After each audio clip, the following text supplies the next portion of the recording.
A lição dessa semana, ela nos convidou a pensar em dois temas que eles são muito relevantes no contexto de uma igreja cristã. O primeiro deles é em relação à ceia do Senhor, e é descrito ali o modo e o motivo da celebração da ceia do Senhor. E o segundo tema que é tratado nessa lição diz respeito à ordem de um culto, à ordem de uma reunião, com uma referência ali especial aos dons de línguas e de profecias. Nós fizemos a leitura ali do texto de 1 Coríntios que trata desses assuntos. Então, antes de qualquer coisa, da gente continuar falando um pouco sobre a ceia do Senhor e sobre a reunião, o culto, a gente precisa entender primeiro qual que é o fundamento para a adoração de todos nós que somos salvos.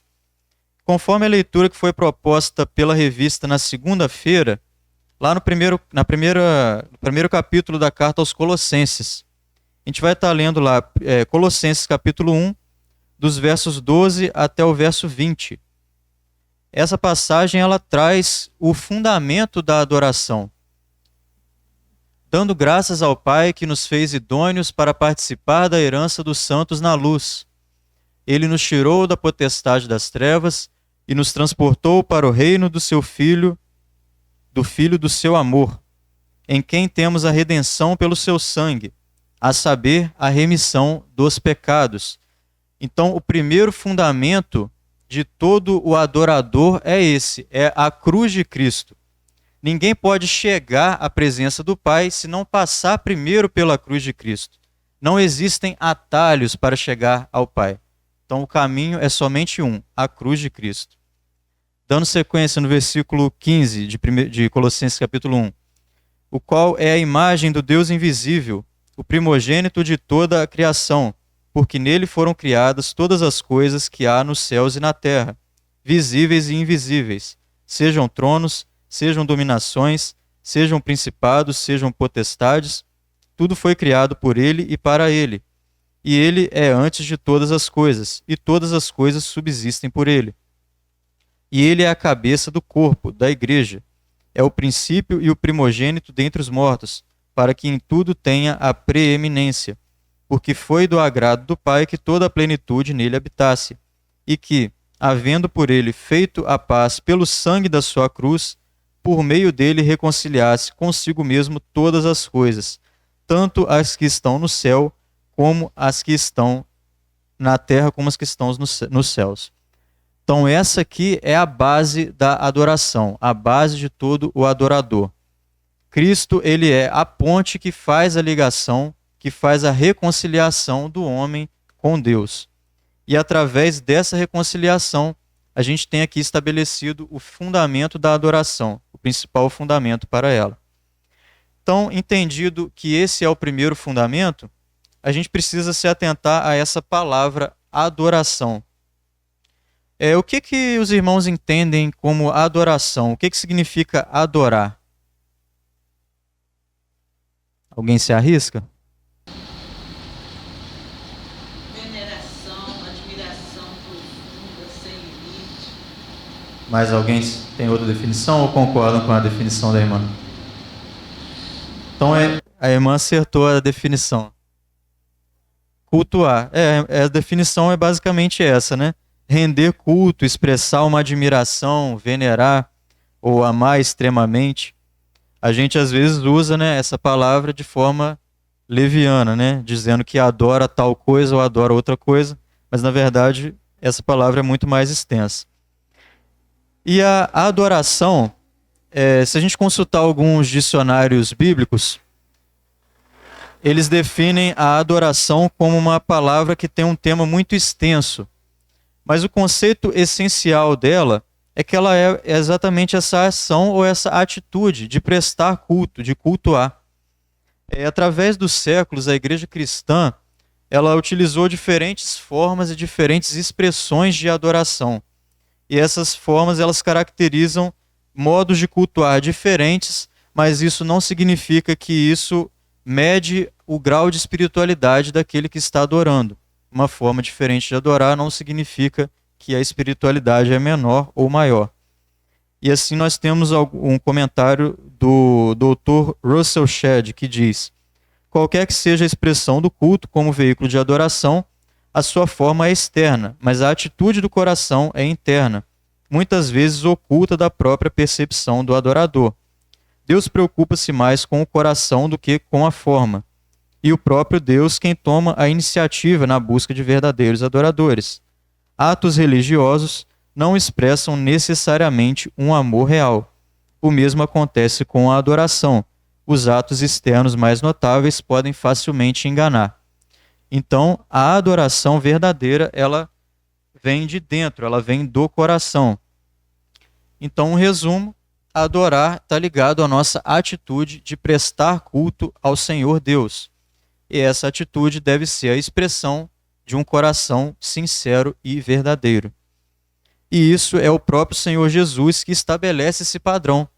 Quando ele teve aquele diálogo ali com a mulher samaritana, em João, no capítulo 4, versículos 23 e 24, ele nos dá esses parâmetros dos adoradores, o tipo de adorador que ele busca. Mas a hora vem, e agora é, em que os verdadeiros adoradores adorarão o Pai em espírito e em verdade, porque o Pai procura a tais que assim o adorem. Deus é espírito e importa que os que o adorem em espírito e em verdade. Então, dentro desse contexto, os adoradores que o Senhor busca, a gente pode destacar aqui o primeiro tema da nossa lição de hoje, que é em relação à ceia do Senhor. No modelo de reunir que nós estamos acostumados aqui na casa de oração, talvez a ceia do Senhor ela seja o principal momento de adoração ao Senhor Jesus, seja o culto direcionado especialmente para a adoração. Não significa que na reunião de oração, na reunião de estudo bíblico, na reunião de evangelismo, não significa que nós não possamos adorar também ao Senhor em todos esses contextos. Mas a reunião da ceia do Senhor, ela é o local onde a adoração ela fica mais evidenciada. É nesse momento da ceia do Senhor. Então aqui a gente vai para o primeiro texto que nós lemos, de 1 Coríntios, no capítulo 11. Ali Paulo chama a ceia do Senhor de partir do pão. Em Atos, no capítulo 2, versículo 46, a gente acha essa expressão também, partir do pão. E a ceia do Senhor, ela é um dos rituais determinados pelo Senhor para a sua igreja. O outro ritual que foi determinado é o batismo dos salvos em Cristo. São os dois ritos que o Senhor deixou para a igreja, a ceia e o batismo. Então, a instituição da ceia, ela foi registrada nos 3 primeiros evangelhos e também em 1 Coríntios, no capítulo 11, que é essa passagem que nós lemos aqui na abertura da escola dominical. Em primeiro lugar, Paulo ele recebeu essa instrução diretamente da parte do Senhor. E o texto dá a entender que não é a primeira vez que ele tratava desse assunto com os irmãos ali da igreja de Corinto. Coloca lá para a gente no verso 23 do capítulo 11 de 1 Coríntios. Ele deixa bem claro ali, porque eu recebi do Senhor o que também vos ensinei. Ou seja, aqui ele está reforçando o ensinamento que ele já tinha dado àqueles irmãos ali, em relação à ceia do Senhor. E aqui ele faz uma espécie de resumo, né? Para ficar também de uma forma de ficar registrada na palavra de Deus também. Em segundo lugar, a ceia ela é uma reunião aparentemente muito simples, porque consiste basicamente de um pão e um cálice de vinho. Às vezes, quem está de fora e não tem esse entendimento que nós temos, pode olhar para isso e pensar que isso não é nada demais. Eles tomam um cálicezinho de vinho, comem um pedacinho de pão, o que isso significa? Aparentemente é uma coisa muito simples. E a palavra de Deus, ela não dá uma descrição mais profunda sobre esses elementos, sobre o pão e o vinho. Apenas diz ali, né, que o Senhor deu graças por eles e deu a todos os discípulos presentes. Disse também que o pão era um símbolo do seu corpo. E a atenção para essa palavra, né, um símbolo. O pão ele não se torna o corpo de Cristo quando nós estamos participando da ceia. Não há qualquer tipo de elemento sobrenatural dessa forma. Esse é um erro de interpretação muito grande na palavra de Deus. E esse erro eles chamam de transubstanciação, que é uma doutrina da Igreja Católica, principalmente, né? O que essa doutrina defende? Que a substância do pão e do vinho, no momento da celebração da ceia, ela se torna a substância do corpo e do sangue de Cristo. É como se o corpo de Cristo estivesse ali e o sangue de Cristo estivesse ali também. Mas não é isso que a palavra de Deus ensina. São apenas símbolos que representam o corpo e o sangue de Cristo. E infelizmente, né, alguns irmãos evangélicos parece que ficaram com uma certa inveja dos católicos e começaram a adotar umas práticas parecidas com essa, né? Achando que o pão e o vinho da ceia tem alguma espécie de poder sobrenatural, de poder místico, né? Mas basicamente nós sabemos que se tratam de símbolos, como nós falamos aqui. Sim? Transubstanciação, né, que você está falando, ela vem principalmente lá do entendimento que eles fazem de João capítulo 6. Só que João capítulo 6, Jesus não está falando da ceia. Ele fala do pão, ele está falando do maná, que é o contexto quando ele fez a multiplicação dos pães. Tá? Então, por isso que é o entendimento errado, ele vem de João capítulo 6. Sim, é uma mistura, né, que é feita ali entre assuntos que não são relatos um com o outro, né, não tem relação um com o outro. Então, o pão representa o corpo, como nós dissemos, e o vinho, ele representa o sangue do Senhor Jesus, que foi derramado na cruz do Calvário por cada um de nós. O sangue, ele representa também o novo concerto, a nova aliança, pela qual Deus nos salva pela fé em Cristo Jesus e nos torna seus filhos, nos colocando em perfeita comunhão com Ele, como está registrado em 1 João, capítulo 1, versículo 3. Em terceiro lugar, os motivos pelo qual nós participamos da ceia e tomamos a ceia são dois motivos principais.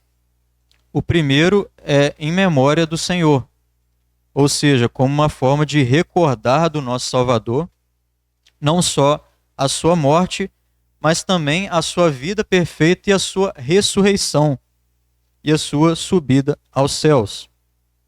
E em segundo aspecto, é que a ceia ela é também uma proclamação do Evangelho, a morte do Filho de Deus, que a igreja em toda parte do mundo ela vai continuar divulgando até que o Senhor venha, como está registrado ali no versículo que nós lemos em 1 Coríntios 11, 26. Nós deveríamos fazer isso até que o Senhor voltasse, anunciando a sua morte. Um outro aspecto é que não tem uma indicação no Novo Testamento que é necessária a presença de algum ministro ou de algum presbítero, de algum pastor, algum diácono, para a celebração da ceia do Senhor. Não existe essa indicação no Novo Testamento. Então, qualquer grupo de crentes, em qualquer lugar, pode se reunir para esse fim, sem precisar de um líder, de um dirigente. O irmão que ele dá graças pelos elementos aqui na frente, ele não faz isso na qualidade de pastor ou de líder espiritual. Apesar de, é um entendimento de muitos irmãos, que não convém que um novo convertido, alguém inexperiente, faça esse ato de dar graças pelo pão. Mas isso não está registrado na palavra de Deus, é apenas uma, vamos dizer, uma precaução, né, que é tomada para que não aconteça algum tipo de ensino errado ou algo do tipo ali no momento de dar graça. Mas então, não existe essa necessidade de um pastor ou de um líder ou de um presbítero. E também uma outra coisa que é registrada no Novo Testamento é que os irmãos eles se reuniam sempre no primeiro dia da semana para celebrar a ceia do Senhor. Isso está ali em Atos, no capítulo 20, no versículo 7. Só a parte A dele. No primeiro dia da semana, ajuntando-se os discípulos para partir o pão.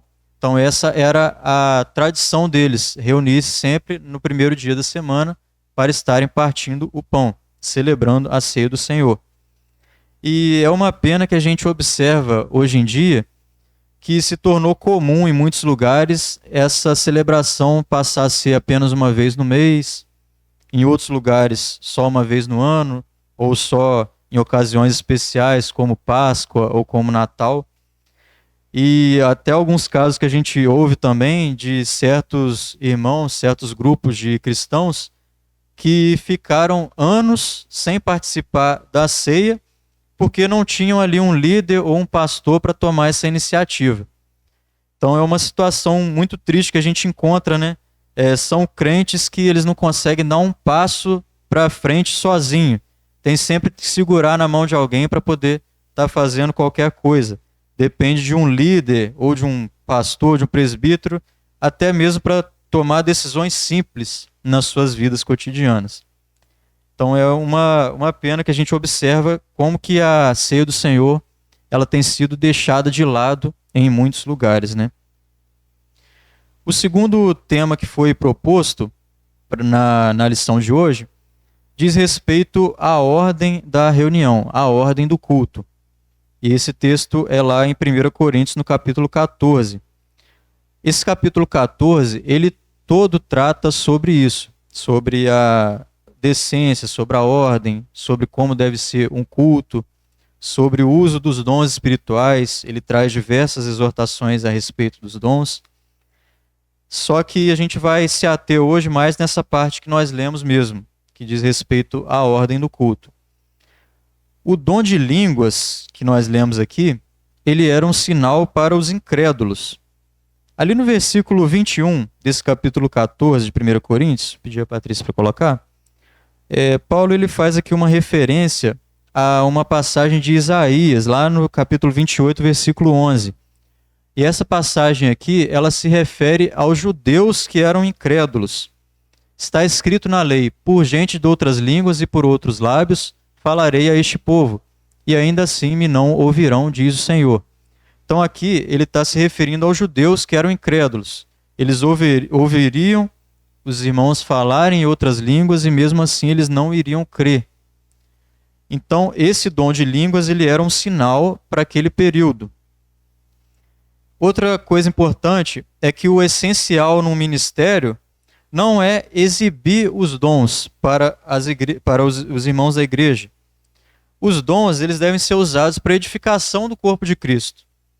No último domingo, o irmão Isaac esteve trazendo um estudo aqui sobre a importância, né, de cada membro do corpo, de como cada membro ele é importante para o bom funcionamento do corpo. Então, o funcionamento do corpo ele depende dos dons na igreja.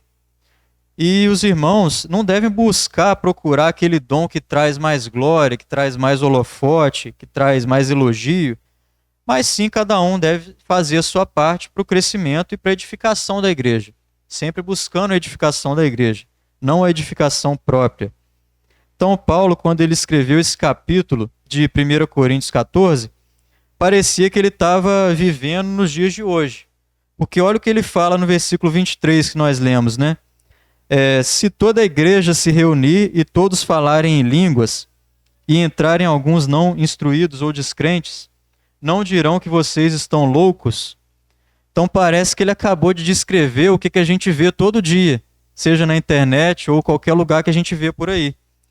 É uma desordem, uma baixaria, é um escândalo verdadeiramente que a gente vê, dizendo que está glorificando a Deus, quando não passa tudo de histeria, de emoção, de carne.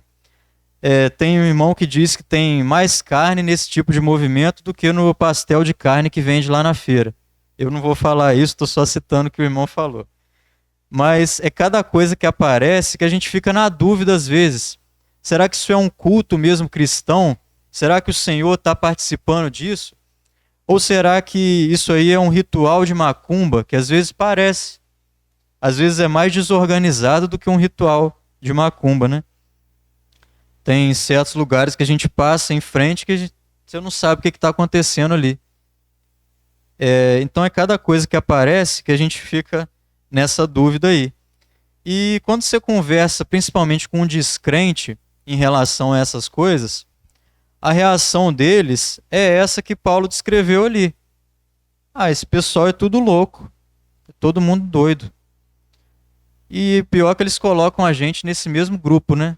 Que para eles crente é tudo igual, em qualquer lugar.